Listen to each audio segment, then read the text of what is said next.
It's a story time, my friend. Good morning, good afternoon, good evening, wherever are you in the world. I wish you well. All right, so this is story, my friend, is about this Mr. Toole, a man on his 29th, almost 30. He was been depressed for a very long time. He says that one day he says that I don't want to live this life anymore. I don't want to live uh, this I don't want to be myself.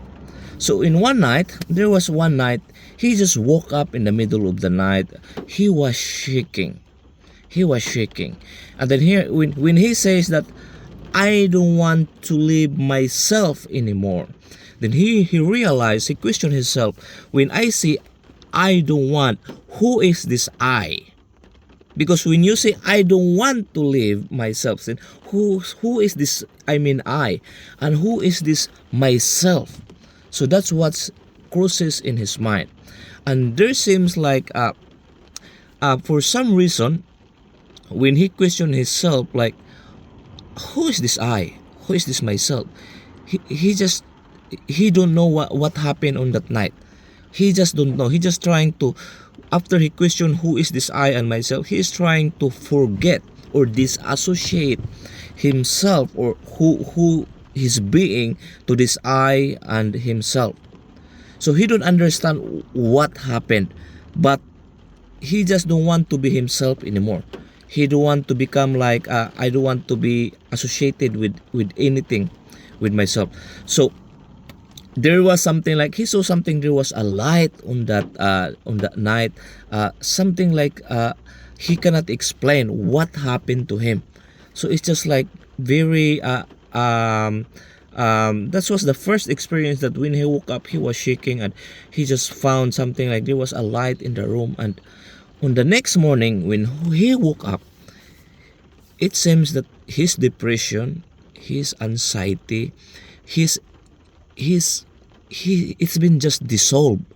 So what's the difference? What happened for the 20 almost 29 years of his living? He feel depressed and he was not living in, he don't want to live anymore. And on that morning, after that awakening night, on the next day, he just realized that it seems my problem dissolved.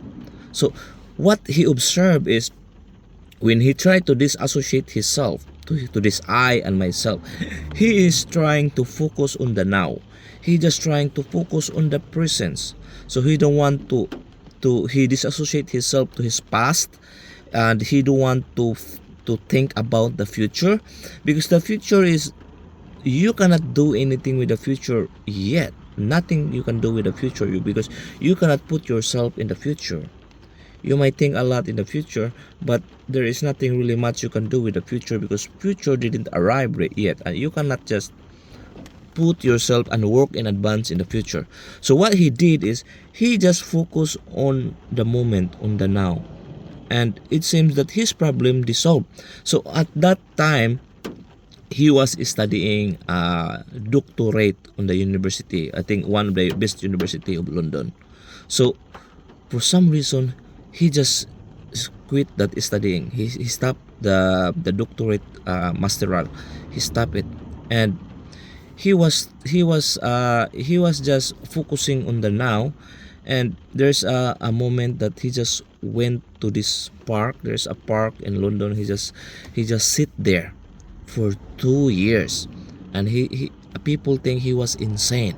Imagine, he was just sitting there for 2 years. So what he did on those 2 years is he was just so much present. So he disassociate himself, whatever his past, whatever could be his future. He disassociate his this I and myself. So it's just like he is nobody. He is no being. So during that time, he don't know what happened to him. So but he just focused what is in the now. For example, when he was sitting in the park, he just listening the sounds of the train. He listened to the sounds of the birds, or any sounds that he could hear on that moment of time. And that's just what he do. Now his family seeing him that he is behaving insane. Who's in the right mind doing that? That you will just sit on the park, and just doing nothing or something like you lost. So people, his family members think that he is already insane. He just behaving, he's just wasting his life or something. But later on, people trying to observe his happiness. It seems that he becomes so enlightened. He becomes so he don't have because he don't think about the past. He don't think about the future. So it seems that he's become like a very happy person for some reason. And people in that park observe his energy. He observed that this guy just sitting, thinking, like doing nothing at all, just but for some reason he got something that he is very present and he seems happy for the majority of the people. So people is starting to come here and talk to him and tell him, what's going on with you? What do you have? Because I want what you have. So some people trying to ask what he have now, why he just so seems no trouble at all, no issues at all, just sitting in the park enjoying in that moment. And these people now trying to ask, give me what you have because I want that one. It seems this saw a peace within Mr. Toll. Okay, and now Mr. Toll, even after that, he didn't think that it was already enlightenment until he met some spiritual teacher. Okay, some spiritual teacher when he tell his experience, this spiritual teacher says that you already found your enlightenment. Enlightenment, my friend, is something like he says that everyone might experience this. Okay, so there are people that are very close to death and recover and become change or enlightenment. So when people, he says that when people are close to death, for example, when you see people that really on this last second or very experience close to death, these people will not think about their, they will not worry about the past. They will not worry about the future because you only have few seconds. You are very close to it. They are very we are very focused on this present, on this moment. For example, there are parents that very close to death or anyone, they are trying to look for someone that be there with them. They just want to enjoy that moment. They just enjoy that present. So that what he says, that majority of the people will only experience the presence of now, will only appreciate the present of this moment when people are experiencing close to death. Some people have experience on this one that they recover, they did not die. Sometimes that's why you heard people interview that they say something like a very bright light. They say something like, I have no problem at all. It seems that it's so heaven or something, like they experience something like unusual, and they did not die and they share that experience. So that's what he says, that's the enlightenment. And Mr. Toll says that we don't need to wait to death or close to death to experience this enlightenment. So there's a spiritual teacher called him Mr. Eackhart. His name is Ulrich Toll, and this spiritual teacher called him Eackhart for some reason. And that's the reason he changed his name, because he says that he was dreaming one night that he got a file of books and he was writing on these books, and his name on that book is not Ulrich, it's Eackhart. So by that, he changed his name from Ulrich Toll to Eackhart Tolle, because of that moment that the spiritual teacher called him Eackhart, and he realized that, oh, I got a dream that in this book it was written Eackhart, and that dream just manifested. So anyway, after 2 years, my friend, then he come to this sitting in the park. He speak to this spiritual teacher. Then the spiritual teacher told him, you are enlightened. Okay, these are the experiences of the people that when you are close to death, you might be enlightened. Like you become like no one. You become like your higher being. You are not your mind. That's what he think, because most of us, we are being manipulated by our mind. We are being manipulated by our habits.